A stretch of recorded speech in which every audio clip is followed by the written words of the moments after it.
Well, you can sit somewhere else for a while. Kevin is sick. We have to, that's why we're recording for him right there. Yeah.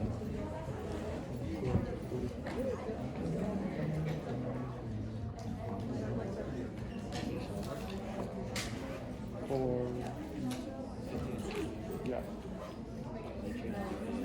Like in this class, if something is due on Monday, does that mean it's due like Sunday 11:59 On Monday, 11:59.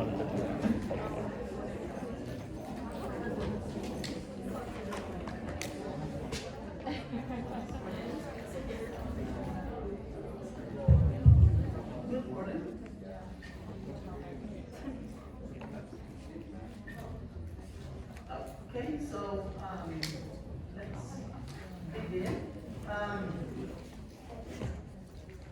So I'm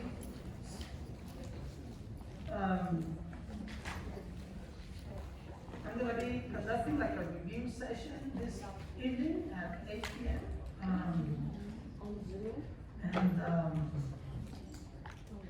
So I scheduled it for 8 p.m. today, for about an hour and a half or so.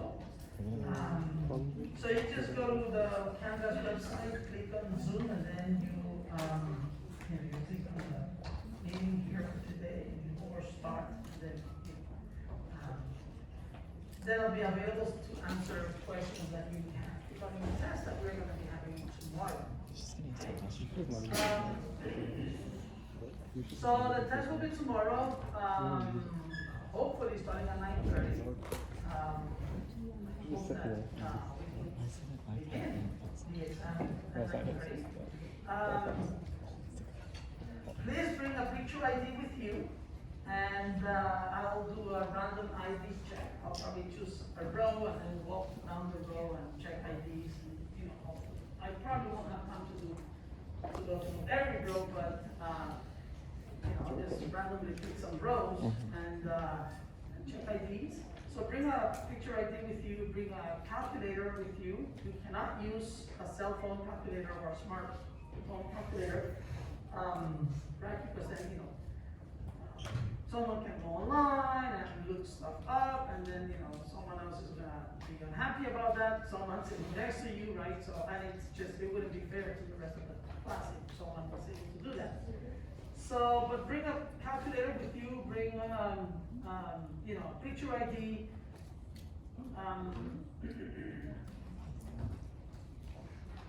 I hope that tomorrow, I'll try to be here. I think there's a class in here that meets before us.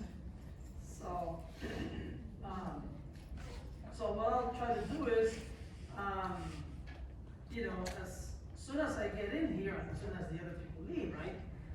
I'll be placing stacks of exams next to this row, next to this row, next to that row, next to that row, and then hopefully by 9:29, then you can just, or 9:28, if I'm able to do that, by 9:28, then I'll say, okay, pick up the exams, and then you pass them down the row.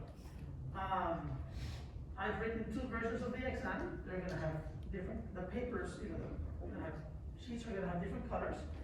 And so, the idea is for, you're sitting between them, right? So then the version of your exam has to be different from the version of the exams that they're taking, like different numbers and so on, right? So that people know. The problem is, and this happens quite a bit, when people come in late, and let's say, we have some arrangement like this, and then you grab the stack of exams and then you pass it, and then there's no one sitting here, right? And so you grab the next, so you have a white color test, you have a blue color test, but there's an empty seat. And then you keep passing the exams, and then somebody comes in late, and then they sit over there. So, and if they sit between the two of you, because they came in late, if they get a white exam, it'll be the same as yours, and if they get a blue exam, it'll be the same as yours. So then we're gonna have 2 people sitting next to one another with the same exam. Then I have to move them, I have to find a place, So if you end up coming in late, you might run into, you have to come to the front first, and then you'll have to move some people around, and it's not good for those who have already started taking the exam to move them, and, that's what I don't like to do. Many of you are left-handed, and my suspicion is that the last seat over here, oh, this is for right-handed people. Ooh, what happened over here? What's up with the left-handed people? That one is for left-handed people. So not this row, these two have, the last seats are for right-handed people. So if you're not left-handed, try to sit in a seat that's not for left-handed people, so that then those who are left-handed can probably grab a seat. So left-handed, good, good, good, good. So it looks like the first two rows are the ones that do not have nice seats for left-handed people. So anyway, that's always my concern, like you leave gaps in between, and then people come in late, and then then we have to sort of move people around, and that's just not good. So if if you try to, please be here. If you, most, please be here by 9:28, or in your seat, so that then we pass it along, and then you just start taking the exam, and then there won't be any interruptions. Also, please bring your backpacks. Just put them under your seat. Right? So if I walk around or somebody comes in and gets out. Also, go to the restroom before the exam. Because restroom breaks are always a difficult thing, right? So normally, do not give restroom breaks. But if you have to go, you have to go, right?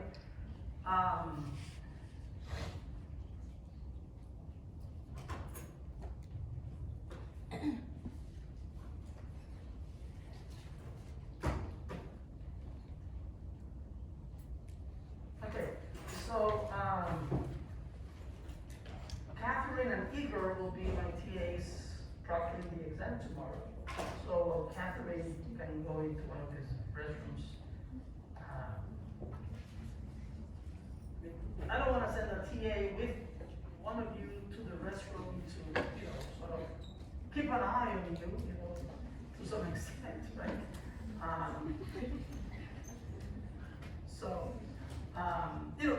Please go to the restroom before the exam, right?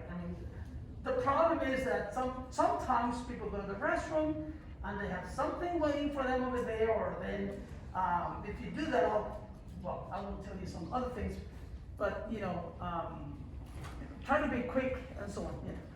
So we do have discussion tomorrow too, right? There's supposed to be a discussion section tomorrow. So you can go there, talk for physics, cry, whatever. Or you do about it. They're supposed to be tomorrow.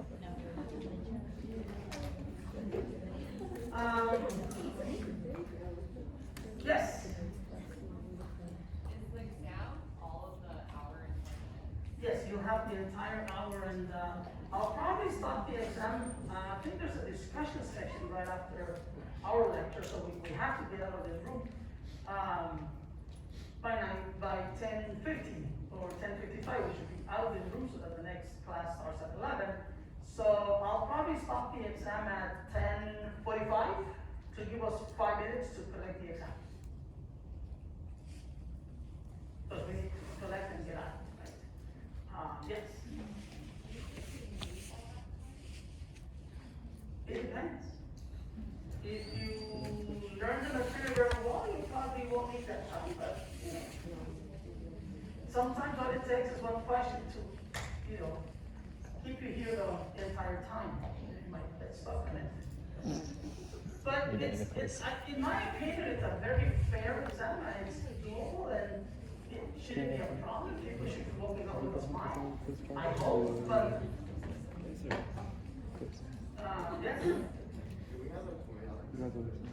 No quiz this Thursday because you have an exam tomorrow. What? But attendance is not taken, so you don't have to go to the discussion section. You don't have to go to Last year's tomorrow to the on discussion section, nor Thursday, because there's no quiz on Thursday. No. Oh, you should, so the TA doesn't get alone. What? You thought it was me. We'll talk about that. Any other questions? Look. I posted the formula sheet, I think I did that already. So that's the one that you have available.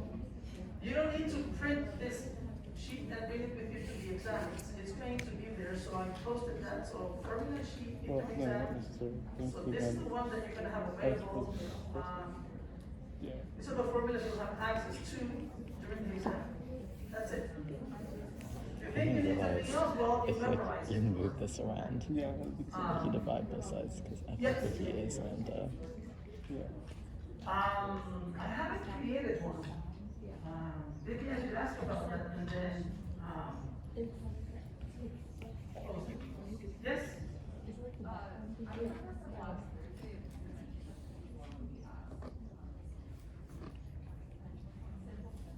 What about the single pendulum? Do you don't like it?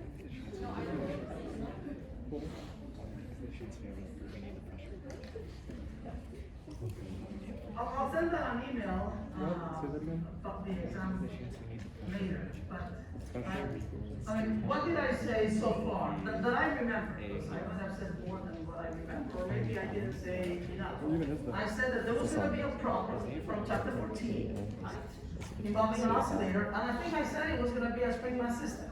Yeah.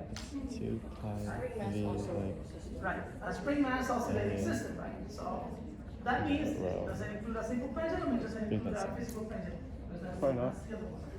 Well, a spring mass oscillating system, that's the problem from chapter 14. And I think I also said that I was gonna ask you, remember those types of questions where, you know, how long does it take you to get to this particular point, you know, the first time, the second time?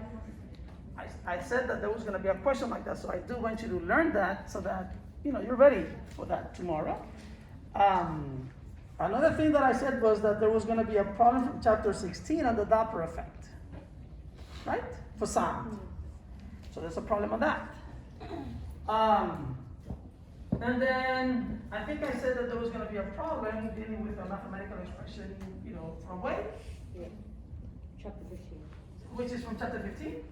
And the fourth problem is also from chapter 15. But that one I won't tell. But it's from chapter, but you know that it is from chapter 15. And in there, what did we talk about? We talked about Probably gonna be standing there. strings clamped above ends. So it could be something along those lines. Probably gonna be standing there. And by the way, the quiz,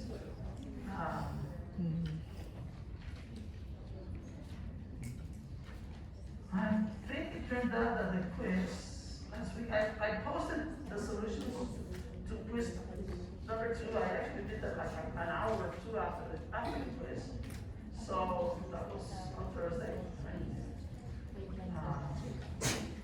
Bless you. And I said that this quiz could be done very quickly, or maybe 10 minutes or so. But it looks like it was harder than expected, right? Or than anticipated. For example, the first question, right? There's a quick way to solve the quiz.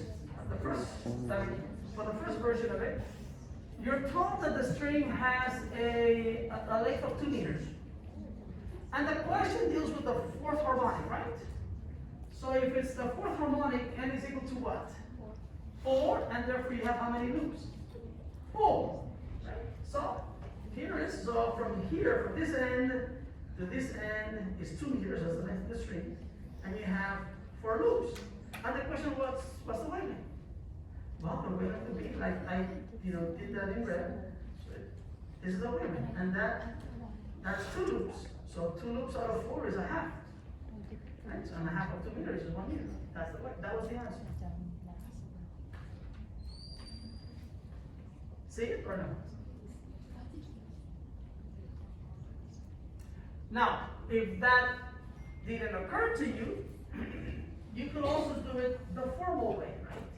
You were told that the 6th harmonic had a frequency of 222 hertz. That means that if I know the value of the frequency of the 6th harmonic, then actually it's the 6th harmonic. I don't know. Yeah, the 6th harmonic. That means that you should know what the fundamental frequency is. The fundamental frequency should be the frequency of the sixth harmonic divided by 6. And that makes it 30 seconds. Right? And if I know the value of the fundamental frequency, and I know the length of the string, which is 2 meters, I can figure out the speed of the transverse waves of the string, which is 148. And if I know the speed of the waves and the frequency for the fourth harmonic, which is 4 times the fundamental, because this was the fundamental, so 4 times that. So if I know this frequency and the speed, I can figure out the wave. And when is the speed divided by the frequency? So that was the longer way of coming up with the answer, but then you end up with the same answer. Or you could have just drawn it like that and then boom. In the second version of the quiz, you were told that the length of the string, was also 2 meters. But now this is talking about the third harmonic. So third harmonic means n equals 3. That means you have 3 loops. And if 3 loops takes up a length of 2 meters, then a wavelength is, it's like from the equilibrium position to the amplitude equilibrium, negative amplitude equilibrium. So this is 2/3 of 2 meters. 2/3 of 2 meters is 1.33 meters, and that's it. Or you could also do it, more formal mathematical way. You were given the value of the fifth harmonic is 800 hertz, so that therefore the fundamental frequency is 800 divided by 5. That's 160 hertz, and then you can use that to figure out the speed of the waves, because the length of the string was 2 meters. That's 640. But then the question referred to the third harmonic, so if you know the fundamental frequency, the frequency of the third harmonic is 3 times the fundamental, and if you know the frequency and the speed, you can figure out the wave. And you get the same answer. So, for tomorrow's exam, you need to know what a harmonic is and what an overtone is. If we're talking about a string clamped at both ends, and I say the fifth harmonic, then n equals what? 5, right? For the fifth harmonic. What if I say, instead of calling it the fifth harmonic, I talk about maybe the seventh overtone. If it's the seventh overtone, what's n? 8. Because the seventh overtone is the eighth harmonic, so n is equal to 8. So I want you to know what those names, how to use those names to then get information about the problem. What is a harmonic? What is an overtone? Yes. So since you said the last problem would be from chapter 15, then it won't be like anything where it's like the column of air and it's open or whatever. That's chapter 16. So we won't be using that. That's chapter 16. But it could be strings clamped above, because that's chapter 15. So essentially there are 2 problems from chapter 15. One from 16, which is the Doppler effect, and one from 14, which is the oscillating. The one on oscillating systems, the chapter 14 problem, that one is worth 18 points, not the usual 15. I made it worth more. That one is worth 18 points. The one about the traveling wave and so on, that one I made it worth 12 points. So, but then again, chapter 15 also has another problem in it. But only 4 problems. Just read the questions very carefully. Make sure that when you set up your solutions to the problems, set those up slowly, carefully, so you don't make any mistakes, and then, then you use your calculator, right, and so on. Please put a box around your answers. If you know by now that if you give 2 different answers to the same question, then it's going to be marked wrong, even though maybe one of the answers was correct. We're not supposed to decide which is the correct answer. You're the ones who's supposed to decide which is the correct answer. Right? So, but I think if you've been following along the lectures and the examples and so on, there's an old midterm exam that I also posted, then you should be fine. But then again, right, also, this one had a different, have a simple function, but this is relative, although, yeah.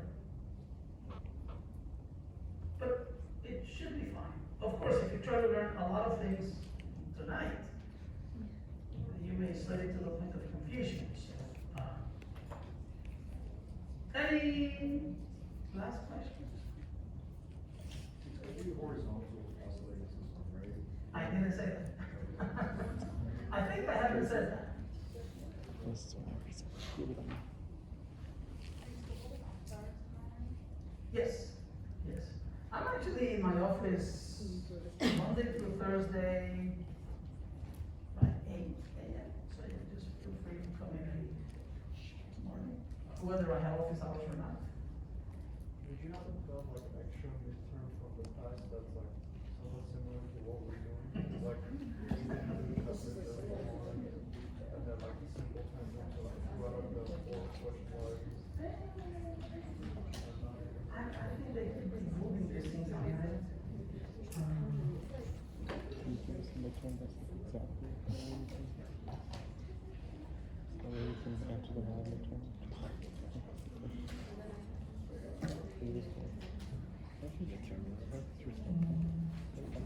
Should I even look at this?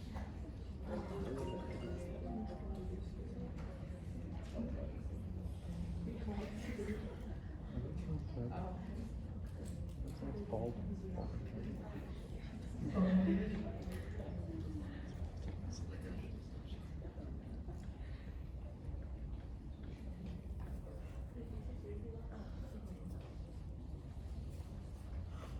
It looks like I took that. But, you know, the homework should be fine. And the exam.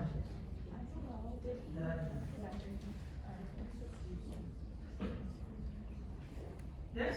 So, when we did the oscillation stuff in chapter 14, Yes? and you were saying that it'll either start at equilibrium or at amplitudes, and then you use the shortcut, right? One of the 4 shortcuts, yes, I also said that. Does that apply to like travel waves also? No, usually for the waves, you don't, I mean, it also applies to them, but then you have to think about, then you have to be told information about when, how they're emitted and when they're emitted and so on. Right. But usually, like, for example, if you know, there are waves coming from the sun, you just pick them up when you hear, right? So you don't know. So like in a case like that, the equation would have to be given, right? Yes. Okay. Exactly. And if we were told to make the equation, we would be given a situation where it's feeling at t equals 0, Yes. x is like an equilibrium.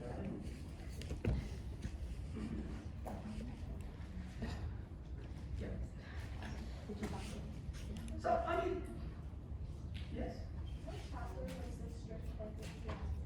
14. I'm sorry, 15. Yeah, the string clamped at both ends, that was chapter 15.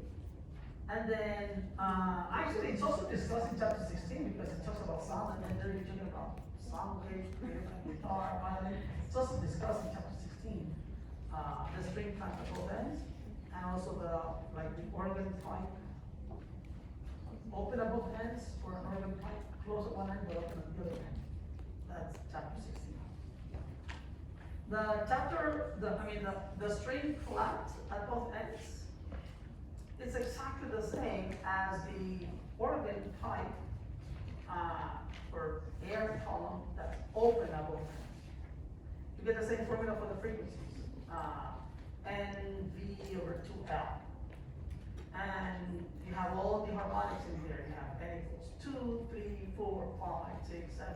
That's for the string clamped at both ends, and the air column or organ pipe open at both ends. The only difference between those two is that if it's a string clamped at both ends, the speed of the waves is the square root of tension divided by the mass per unit length.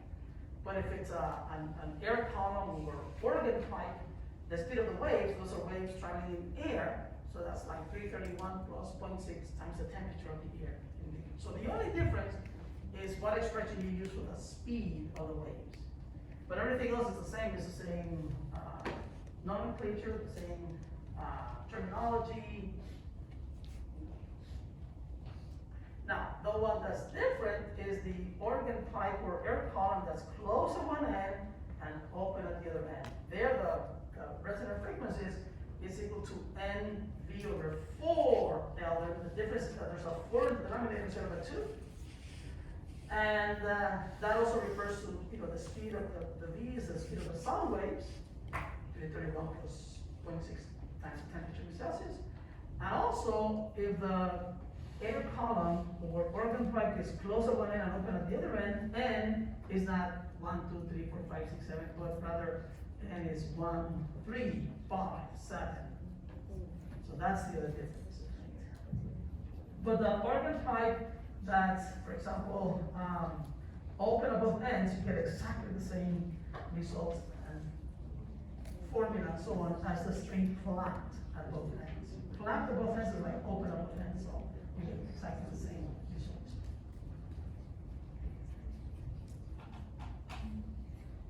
Okay. So in chapter 31 pretty much sets up the stage for chapter 32 and some of the other chapters that are coming up. Now we think about waves also, but we pay attention to electromagnetic waves. And then, it was discovered that electromagnetic waves travel in vacuum at the same speed that light travels in vacuum. So the conclusion there is that light can be thought of as an electromagnetic wave.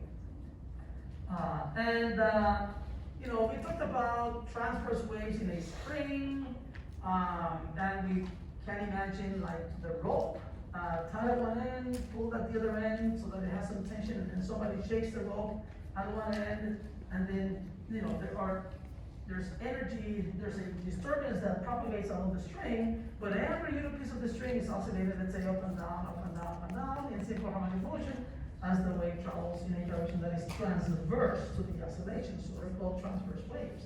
So there you actually have this physical medium, the piece of the string going up and down in simple harmonic motion. It starts at the highest point, you can call that a positive amplitude, then it stops when it gets to the lowest point, that's like the negative amplitude, and then in the middle is the equilibrium position, it's moving with the fastest or biggest speed. With electromagnetic waves, you don't have something with matter that's actually oscillating. It's an electric and magnetic fields that are oscillating, so that's what's oscillating. And as I began to mention at the end of class last time, there are these equations which are known as Maxwell's equations, which really form the basis of electromagnetic theory, classical electromagnetic theory. But Maxwell's equations, not all of them were actually, formulated by Maxwell, but many people. One of them is Gauss's law, and the message of Gauss's law is that electric charges, which is a quantity that appears on the right-hand side of this expression here, Q stands for electric charge. Electric charges generate electric fields. So electric charges give rise to electric fields. In physics 3B, you learned that a positive electric charge generates an electric field that points away from it, and a negative electric charge generates an electric field that points towards it, right? And there are some details about it, but you talk about that in physics 3B. We're not going to do Gauss's law here in this class. The point here is that electric fields are generated by electric charges. The other point is that because the electric field points away from a positive charge and it points towards a negative charge, then you could also claim that electric fields start on positive charges and extend away from a positive charge, and then the electric field either ends on a negative charge or they extend out to infinity. So electric fields you can assign a beginning to them. Okay, they start on a positive charge and then they either end on a negative charge, because electric field is towards the negative charge also. Or if there's no negative charges, it will just extend out towards infinity. That's another message in Gauss's law. If you write the same expression as Gauss's law, but you replace the electric field with a magnetic field, so you have a closed integral, it's a surface integral, it's dA, again, it's a surface integral. But if you replace the electric field in Gauss's law by a magnetic field, then it turns out that the right-hand side of this equation is 0. And the message of this equation here is that, well, if the right-hand side of this equation were equal to something, then that something will be associated with what would be called a magnetic charge. But it's zero, so the message here is that there are no magnetic charges in nature. At least no magnetic monopoles, as they are called, in nature. Not as far as we know.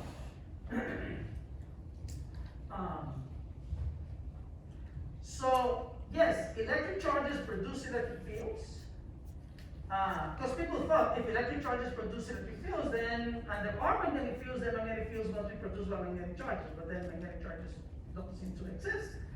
But there are magnetic fields, so what produces a magnetic field? That became, a question, present for an answer. So, this is just saying that magnetic fields are not produced by magnetic charges. Okay? And by the way, because magnetic fields are not produced by a magnetic charge, then you don't really say they start here and end over there. So magnetic fields tend to form closed loops. Or it could be a very huge loop where, you extend one end and the other end to infinity, but you don't, they don't start at some point like, electric fields do. They start with positive charges and extend out from a positive charge electric fields, either to a negative charge or out to infinity. Magnetic fields tend to form closed loops. And then Michael Faraday came along, and this was all in the early 1800s, first half or so of the 1800s. Faraday was 1831. He wrote down this expression. It's a different kind of expression as in Gauss's law. In Gauss's law, this is a surface integral. This is an integral over a surface, which in physics maybe you call it a Gaussian surface. So Faraday considered an electric field, an integral with an electric field, but this is a line integral over a path, not over a surface. And if you consider a closed loop, Faraday discovered that electric fields are also associated with some quantity that needs to change with time. And that quantity that needs to change with time is called magnetic flux. And magnetic flux is just B times some area in magnetic fields. So the message here is that electric fields can also be associated with a time-changing magnetic field. So if a magnetic field changes over some region of space, right, as time goes on, as that magnetic field is changing, associated with that is an electric field. And so this is, Faraday's law of electromagnetic induction. And then some 40 years later, 35, 40 years later, Maxwell was thinking about what Faraday made public, and said, because Faraday said that a time-changing magnetic field can give rise to an electric field. And then Maxwell began to think, I wonder if an electric field changes with time, if it gives rise to a magnetic field. So it just, is that a possibility? And so, before Maxwell, the first half of this fourth equation here existed. B dot ds equals v naught I equals, this formula over here, ending at mu naught I, that was known as Ampere's law. And so, the message there by Ampere, this was before Maxwell, the message there is that, for the moment, just disregard this term on the right-hand side, the second term on the right-hand side of this equation. So if we just consider B dot ds integral of that equals mu naught I, that's known as Ampere's law. And the message there was that magnetic fields are produced by electric currents. Well, what is an electric current? At the fundamental level, it's just a whole bunch of charges moving in a preferred direction. So it was then learned, that magnetic fields were produced by moving electric charges. So electric fields are generated by electric charges, period. Doesn't matter if they're at rest or moving. An electric charge at rest or moving will generate an electric field. But if an electric charge is moving, it generates an electric field, but in addition to that, it also generates a magnetic field. Now, people knew that this Ampere equation, Ampere's law, B dot ds integral equals mu naught I, they knew that that was only good whenever the currents were the same. Like if you had a wire and the current was 5 amps, 5 amps, 5 amps, 5 amps, 5 amps, 5 amps, then what you would get for the electric field, for the magnetic field, if we were to calculate a problem, then it turned out to be correct. But that alone, that expression, Ampere's law, was actually mathematically inconsistent with this other expression here that says that there are no magnetic charges in nature. And so this is where Maxwell came into the picture, and Maxwell said, well, we need to make this Ampere's law more general so that it doesn't just apply when the currents are constant, but also when the currents are not constant. And he was wondering, well, Faraday said that a time-changing magnetic field can give rise to an electric field. And so Maxwell said, well, I wonder if, the universe is symmetric enough such that a time-changing electric field can give rise to a magnetic field. He just, is that a possibility? And then what he ended up doing to express that mathematically was he added this term on the right-hand side to Ampere's law. And what this is now saying is that magnetic fields, right, this P of E here to the left, can also be associated with a time changing. Notice there's a time derivative here of this quantity which depends on the electric field. So basically this is saying, conceptually that a magnetic field could also be generated by a time changing electric field. Just the reverse of what Faraday had said. And this was just, he just wondering if this is true, this is just theoretical work. And then he manipulated these four equations, Gauss's law, this other Gauss's law for magnetism, Faraday's law, and then the Ampere-Maxwell equation. Then he played with those four equations, and then he was able to show that both the electric and the magnetic fields obey an equation of this form. And he recognized that these were wave equations, so he was saying, oh wow, if that is true, if the electric fields changing with time can give rise to magnetic fields, then that means that there must be waves that can travel in vacuum. You have the parameters there, E naught, epsilon naught, which are electrical and magnetic properties of parameters associated with magnetic and electric properties of vacuum. And he said, oh, that means that electric and magnetic fields can propagate through vacuum. And he recognized that this was a wave equation, and that the speed of those waves would be 1/v squared would be equal to this naught epsilon naught. And he knew the values of naught and epsilon naught, and then he plugged it in. Just I wonder how fast an electromagnetic wave will travel in vacuum. And to his surprise, it came out equal to the speed of light. So this is something that he was not expecting. And people were wondering, throughout the 1800s and 1700s, and what is light, right? What was confusing or mysterious about it is that people conducted experiments where light went through a single slit and it diffracted, which is a behavior of a wave. People would have two light beams interfere and give you bright and dark spots, again, interference, it's phenomenon, properties of waves. So people knew that light was a wave, but they also knew that if it was a wave, then something had to be vibrating. And the question then became difficult to answer because, well, we can see the sun, between the sun and the earth is vacuum, but in vacuum there's nothing to vibrate. So what is light? I mean, how can light travel from the sun to the earth through vacuum with nothing vibrating in vacuum? No material particle, there's nothing to vibrate. You don't have like a chunk of ropes that can vibrate up and down, to deliver the energy from the sun to the earth. So actually people made up a medium. They call it the ether. It's gotta be some medium that permeates the entire universe and that vibrates when light travels through it. So people came up with this idea that there must be a medium that vibrates, and then people actually constructed and built experiments to detect the ether, but to no success. And so here, Maxwell was able to discover that what vibrates as light travels, let's say from the sun to the earth, is not something material, something with mass, but rather it was the electric and the magnetic fields that were vibrating. And So anyway, he was able to unify magnetism, magnetic phenomena with electric phenomena and optics with light. He was able to combine them into a single theory. And so he discovered that light can be caused by an electromagnetic wave.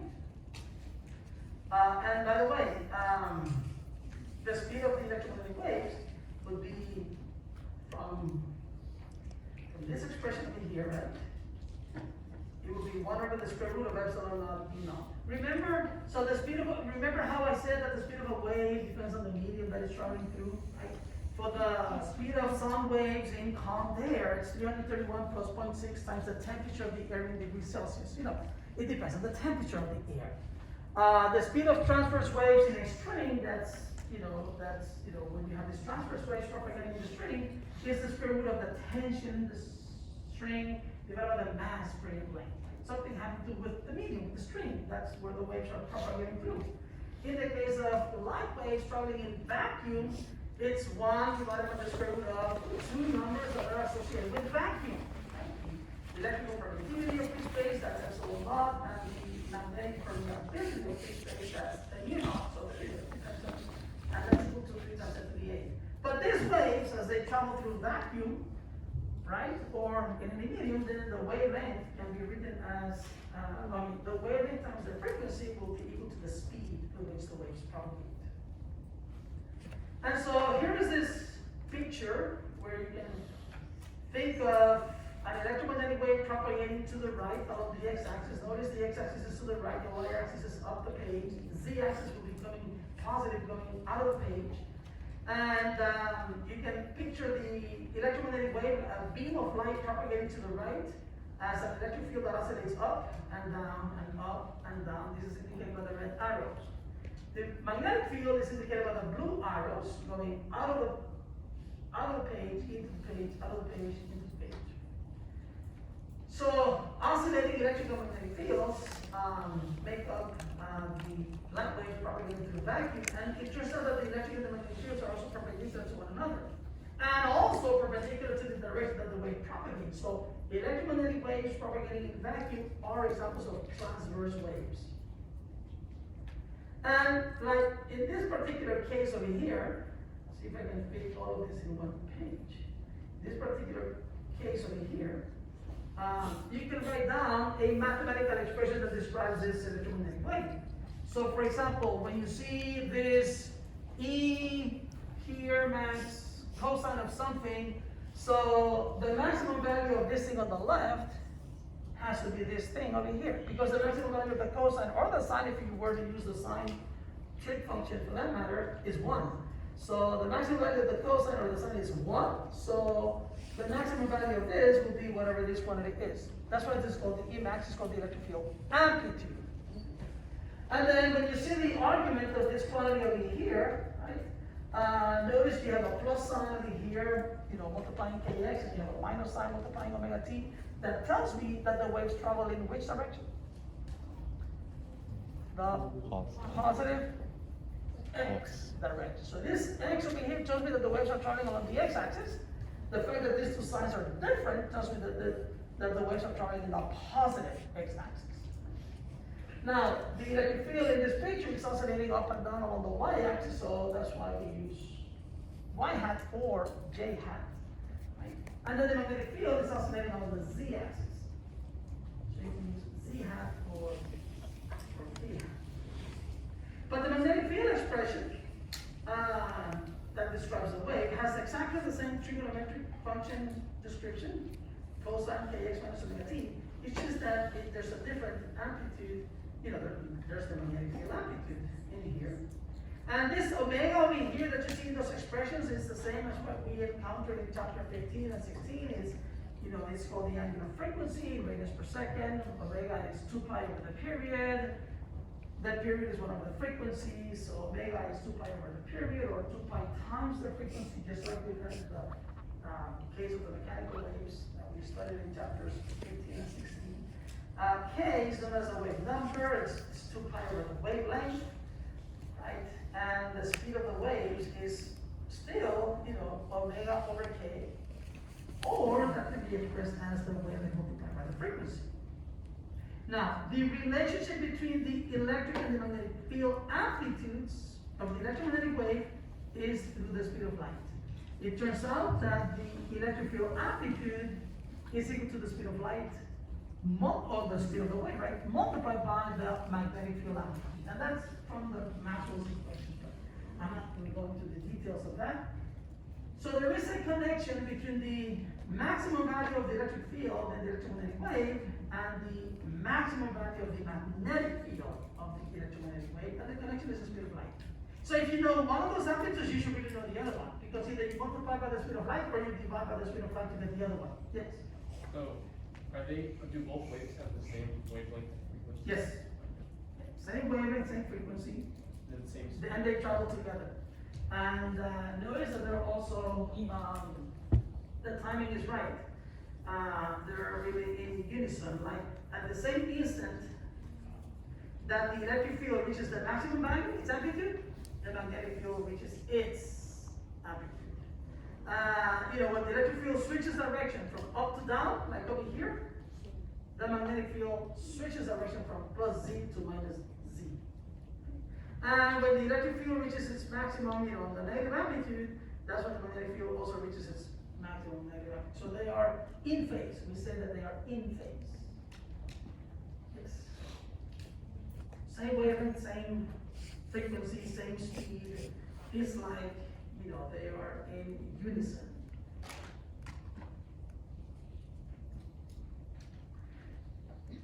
Now, you don't need to know Maxwell's equations. I just put there for historical perspective, and you probably, there are these cute t-shirts they sell where you have, Gauss's law, E dot dA equals Q over so on, and then the integral of B dot dA is 0. Then you have Faraday's law, and then you have the Ampere-Maxwell law. And then it's interesting after that it says, and there was light. It's like God said, and then there was light. Anyway, they're famous equations, right? And they form the basis of electromagnetic theory.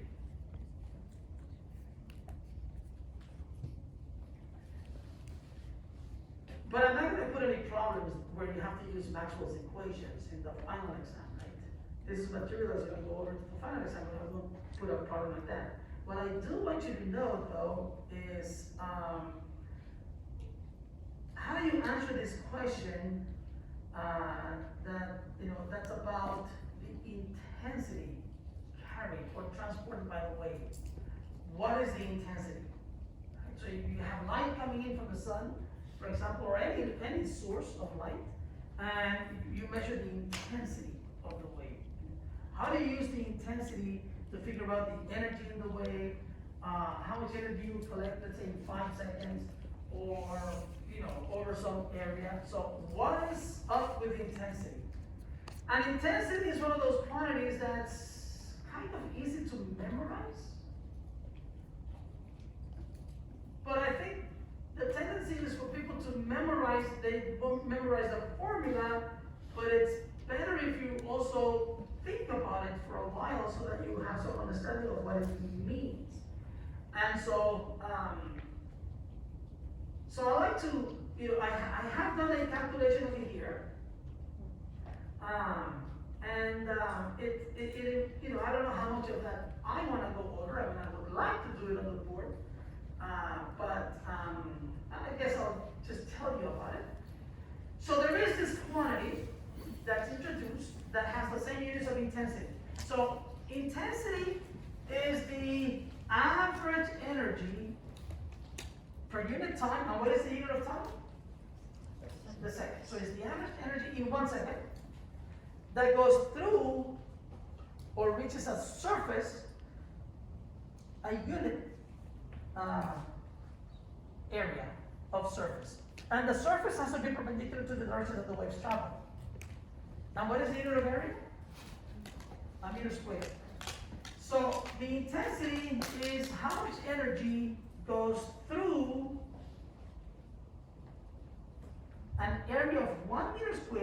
area is perpendicular to the direction of the waves travel in 1 second.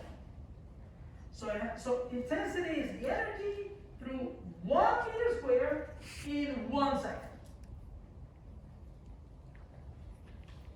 So it's the average energy per unit time. So the way you say it, like when you define it, is to say intensity is the average energy per unit time per unit area. So per unit time means in 1 second, per unit area means going through an area of 1 meter squared. The unit of area is the meter squared. But then you also have the word average. It's the average energy per unit time per unit area. Now, how can we get an expression for the intensity? So I've done it over here. And the notation looks a little scary, but it's not so bad. So there is this quantity known as the pointing vector, S. Pointing is not like, notice that there's a Y in there. This is somebody's last name. It's not like pointing, I'm going to point with my finger, right? So it's P-O-Y, pointing, so pointing is somebody's last name. So there is this quantity called the pointing vector, S. And it's defined as the electric field there's a cross product, cross the magnetic field, and then you divide by mu naught. So that's the pointing vector. And that quantity has the units of intensity. It's joules per second per meter squared. So that's an energy per unit time per unit area. But it has the same units as intensity, but is not quite equal to the intensity. So how do we go from this quantity to intensity? To the definition of intensity. They both have the same units. So first of all, intensity is not a vector quantity. Intensity is a scalar quantity. It's energy, average energy, over time, over area. So intensity is a scalar quantity. This pointing vector, well, the name is vector, right? Is a vector. So it's not the same thing as intensity. Right? The other thing is that intensity is the average energy. This is the energy at the specific instance of time that the electric field and magnetic fields are evaluating. So one has to take an average value of this quantity. So the way it's done is like this. This quantity has the same units as intensity, but it is not equal to intensity. It's actually, where intensity is a scalar quantity, this is a vector quantity. So the way that I do this is you take the average value of this first. So you're going to get the average value of a vector, right? And you get some expression. The magnitude of the average value of this vector, the magnitude of that average value is the intensity. So sort of like speed and velocity, right? The speed is like the magnitude of the velocity vector. So the intensity is the magnitude of the average value of the pointing vector. I have to add the word average in there. Because speed is not the magnitude of the average velocity. Speed is the magnitude of the velocity vector. Right? So intensity is sort of like speed. The pointing vector is sort of like velocity, except that the distinction, the difference is that in the case of the definition of speed and velocity, the speed is the magnitude of the velocity vector at any instant of time. The intensity is the magnitude of the average value of the pointing vector. So I think I used these expressions for the electric and magnetic fields, just took this case. And then I noticed that there was a cross product in there. For those of you who remember the cross product, notice that the pointing vector points in the direction of E cross B. So if we pick this point right here, for example, E, the electric field is up, and the magnetic field is out of the page at that instant, right? So if the electric field is up and the magnetic field is this way, what is the direction of up cross out? This way. 4 fingers in the direction of the first vector, up, palm, second vector, out, my thumb points down. That's the direction that the wave travels. So if you want to know in which direction the wave travels, if at any specific instance of time you know the direction of the electric field associated with that wave and the magnetic field associated with that wave. So for example, suppose that there is an electromagnetic wave traveling in some direction that I don't tell you about. But I tell you that at some instance of time, the electric field points to your left, and the magnetic field points up. So, and I ask you, which way is the wave traveling? So it'll be in the direction of the electric field cross into the magnetic field. So what is the direction of E, red in this case, cross into the magnetic field? Let's think of that as black.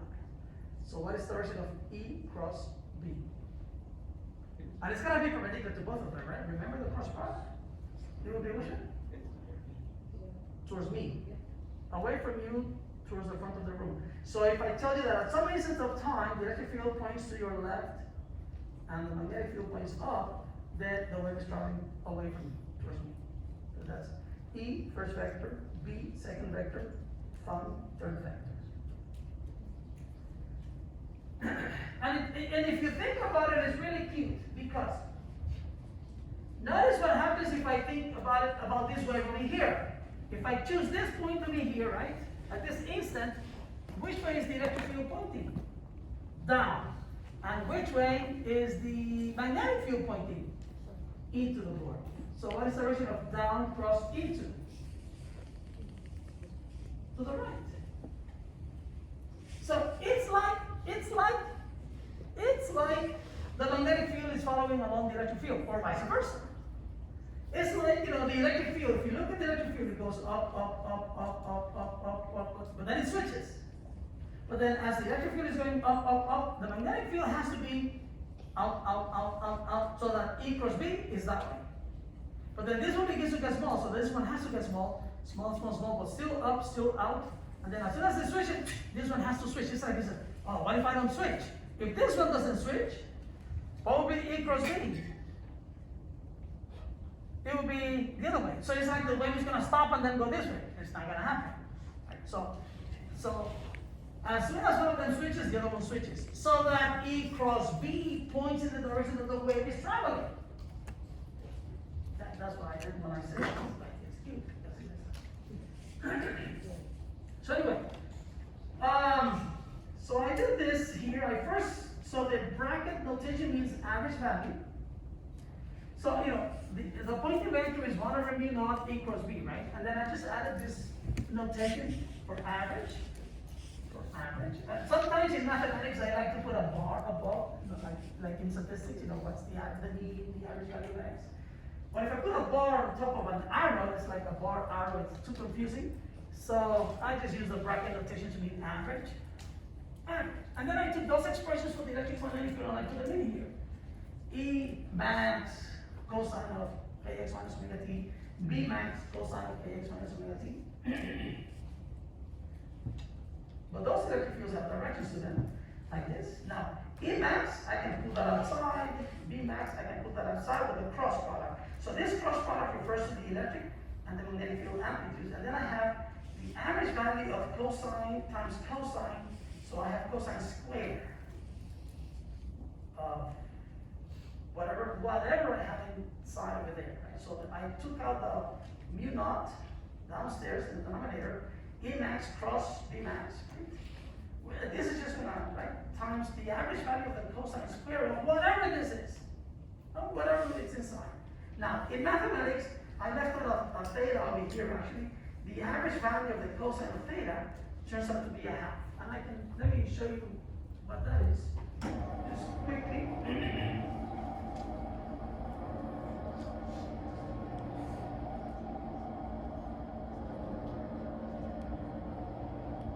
So I'll just show you this result.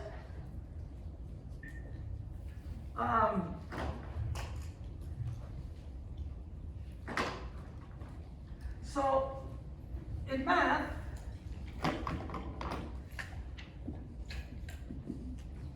if you want to know the average value of the cosine square of theta, here theta is the kx minus omega t, or kx plus omega t, or minus kx plus omega, whatever, right? We have it there.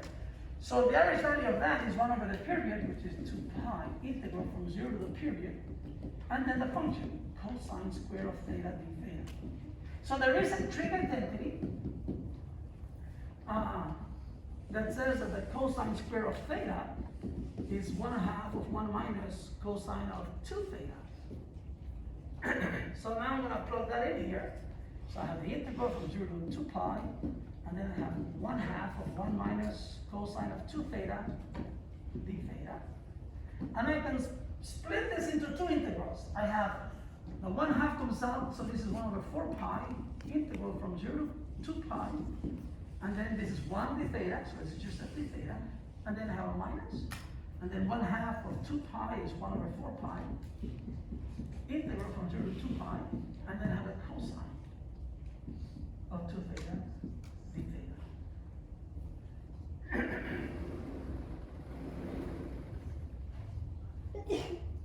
Let's see.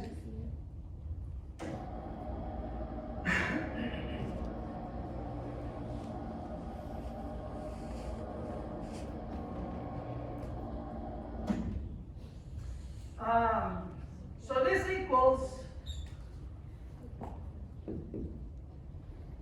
1/4 pi. What is the integral of d theta from 0 to 2 pi? Okay, I'll put a zeta from 0 to 2 pi. That should just be 2 pi. And then I have minus 1/4 pi. Now that integral will be the sine of 2 theta. Because the derivative of this is going to be the cosine of 2 theta, and then because of that 2, I have to put an extra 2.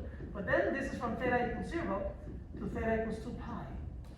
So what will be the sine of 0? 0. And what is the sine of 2 times 2 pi will be the sine of 4 pi? 0. So no matter what, this is going to be 0. So therefore the average value is 1/4 pi times 2 pi, and you get 1/2. What if you decided to express the electrical magnetic fields not as cosines, like I did in my notes in chapter 31, but instead of as a sine? So suppose I wrote E equals E max sine of kx minus omega t, a sine instead of a cosine. All that would change would be that this would be sine squared theta. So this would be sine squared theta, but sine squared theta is 1/2 of 1 plus. The only difference is that you have a plus. You still have the cosine of 2 theta over here. So the only thing that would be different is that this would change to a plus, that would change to a plus. That would be a plus, but this is the same, this is still 0. So I still just get this. So the sine square of theta average value, or the average value of the cosine square theta, is 1/2.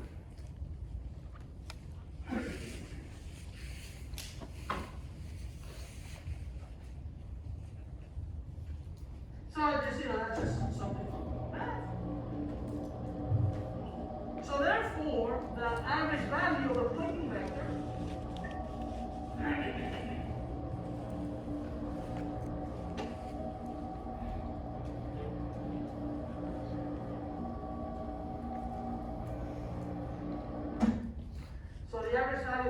vector therefore is 1/2 mu naught E max, the electric field amplitude crossing to the magnetic field amplitude. And this is where the intensity then gets defined as. So the intensity is the magnitude of this vector, which is the average value of the pointing vector. So the intensity is the magnitude, not the pointing vector. It is not the magnitude of S. It's the magnitude of the average value of S. Now, what will be the average? What will be the magnitude of that vector? Remember from math what the magnitude of a cross product is?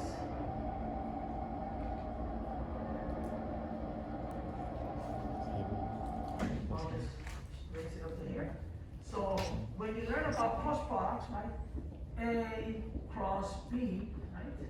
The magnitude of that is the magnitude of one vector times the magnitude of the other vector times the sine of the angle between the two vectors, right? Maybe this is A and this is B. Well, what we have over here is I need the magnitude of this cross product. But notice that I have the electric field amplitude over here crossed with the magnetic field amplitude, right? Because the electric field had a cosine term in it, and the magnetic field had a cosine term in it, which multiplied together gave me a cosine square, and I took care of that. That one, the average value of that gave me the 1/2. So I don't have the sine and the cosine anymore in there, that became 1/2. So I want the average value of these two vectors, so that would be, not the average value, the magnitude of it. It would be the magnitude of E max times the magnitude of B max times the sine of the angle between the electric and the magnetic field. But what did we say about the directions of the electric and the magnetic field? They're perpendicular to one another, right? So that would be the sine of 90 degrees. So this is equal to 1. So this is just equal to the magnitude of the electric field amplitude. So you can either write it like that, or you can just write E max without the arrow above. If you like the arrow, then you have to put the absolute value sign. Or you can just write this as B max. But if you like the arrow, then you're gonna put that, and then the sine of 90 is 1. So this is just the magnitude of that E cross B term.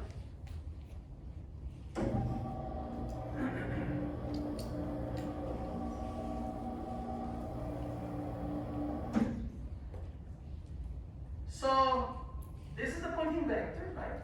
If I want the magnitude of that, then I want the magnitude of this cross product. And then when you calculate the magnitude of a cross product, is the magnitude of one vector times the magnitude of the vector times the sine of the angle between them. So we, show that the electric and the magnetic fields are perpendicular to one another. So the sine of 90 is 1. So this just becomes,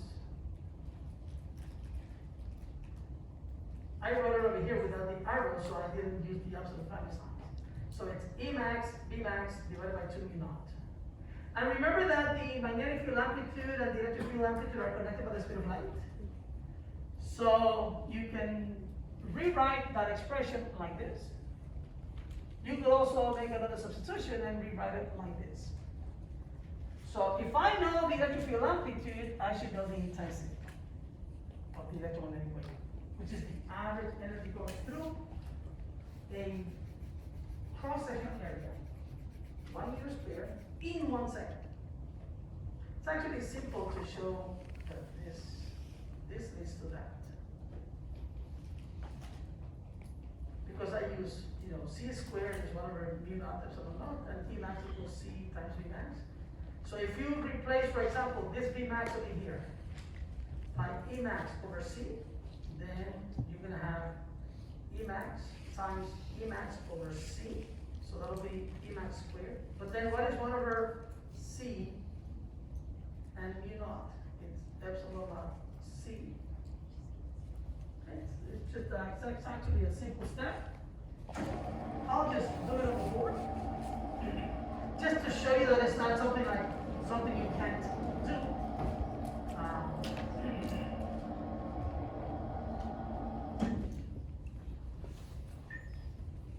So what did we get?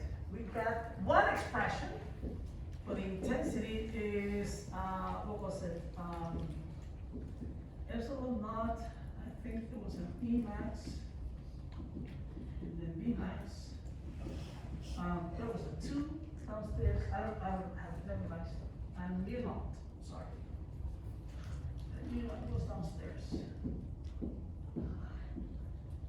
But we know that C is 1 over the square root of epsilon naught mu naught, which means that C squared is 1 over epsilon naught mu naught.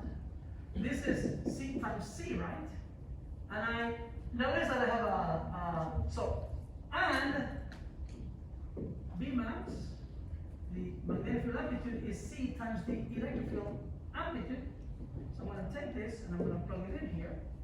So this becomes 1/2 E max.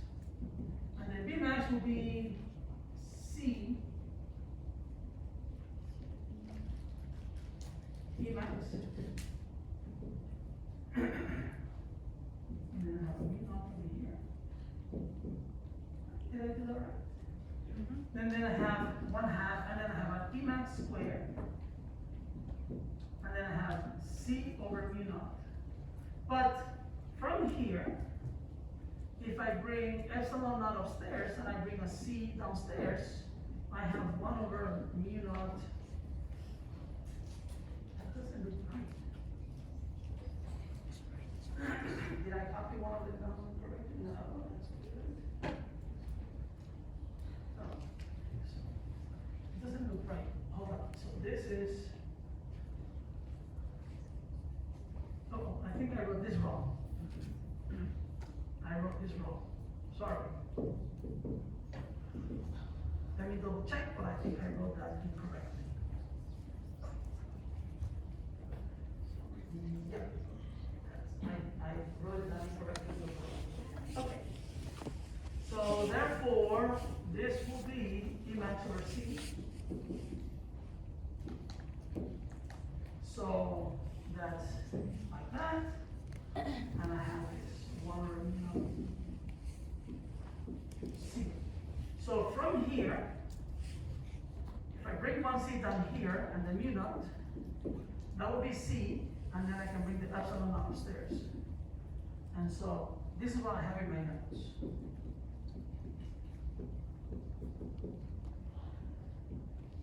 That's another expression that we could use for the intensity, and you could always use this also. And if you use this formula over here, and instead you solve for Pmax, you solve for Emax, and you replace this Emax with this, you can express this in terms of the magnetic field amplitude alone. Since I have some time, I'll just do that. Intensity equals Emax Dmax multiplied together divided by 2 mu naught. But what if I use Emax equals C Bmax? So I'm going to take this and I plug it in there. So this will be C over 2 mu naught, and then I have Bmax times Bmax. So this is just C over 2 mu naught Bmax squared. That's another expression for the intensity. So if you're solving a problem and they give you the magnetic field amplitude of the wave, you can immediately figure out the intensity of it. Because you multiply by the speed of light, 3 times 10 to the 8 meters per second, divided by 2, mu naught is 4 pi times 10 to the minus 10. These are just numbers, so then you can get the intensity right away. If you don't know this formula, but you happen to know this one here, well, if you're given the magnetic field amplitude, you can use this formula to get the electric field amplitude, and once you get that, now you can use this formula. But all 3 formulas will give you the same result, right? So I just wanted to show you that, you know, there are different ways of writing down the intensity, but they're all the same.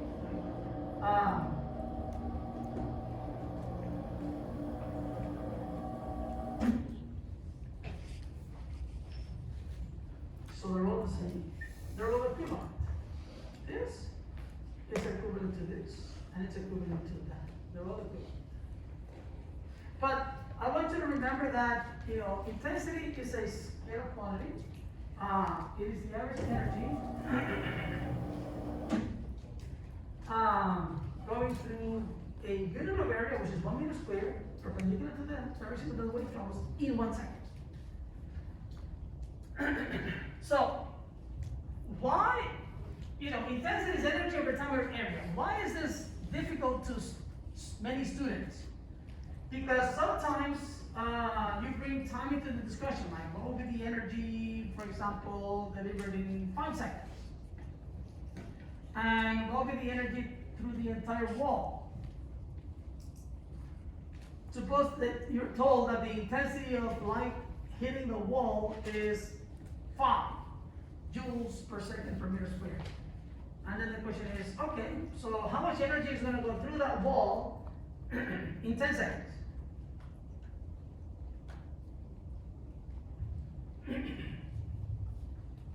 And, you know, this is pretty much the level that I think you're going to have a question, which you might, in an MCAT type of exam, it will be along the lines of intensity. Do you understand what intensity is?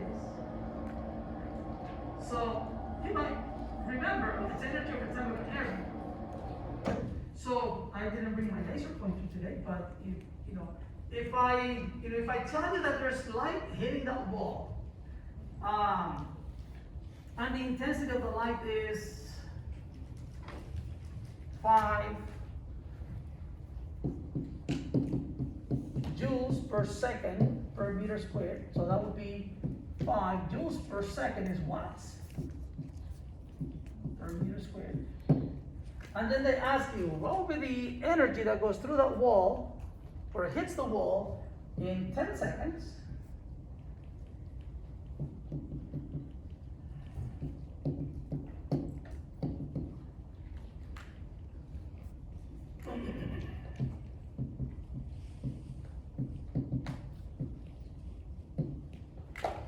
So how would you go about answering this question? You take 5, and what do you do with 5? You divide, multiply, what do you do? Multiply by 10, okay. And multiply by the area of the wall. Because that's how much energy is going through 1 meter squared. It's how much energy is going through in 1 second through 1 meter squared. So, you know, this is roughly a meter here. This is roughly a meter. So that would be like another meter. So you would have 5 joules going through just this square, 1 meter square. But the question goes through the whole wall. So you're gonna, it's that energy through that, then the next meter square, then the next meter square, then the next meter square, which is multiplied by the entire area of the wall. So to get the energy from intensity, if we just want this, I mean, intensity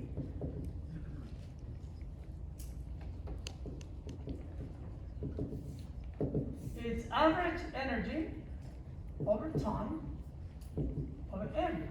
So mathematically, it's kind of simple. The energy will be the intensity multiplied by the time, by the 10 seconds, but also multiplied by the area of the wall. Now, a question that I get a lot is the following. Suppose I take out my laser pointer, which I didn't bring today, and I shoot a beam of light towards the wall. Right? And there was a question having to do with intensity and energy. What's the area that I should use? And imagine that I took out my laser pointer and I hit the wall with my laser pointer. First of all, is the light hitting the entire wall? No. No. And what is the area on the wall? What would it look like? What shape is it? It's a circle. So you know, if we have a around the wall, but if I had a circle, you know, suppose I'm hitting it here, then the area that where the light is hitting is the area of the circle, pi r squared. And that will be the energy in 1 second. Now, not so bad. What if I consider the sun? The sun is from this distance, it's like a point source. Does the sun emit? The sun emits in all directions. So the energy emitted by the sun goes through what area? A sphere, right? The whole area of a sphere. And what is the area of a sphere? 4 pi r squared. So I get this question asked a lot. How come over here there's a 4 and over here there's no 4? So you have to think of the energy going through the area. If the energy is going through a circle, the area is pi r squared. If the energy is going through a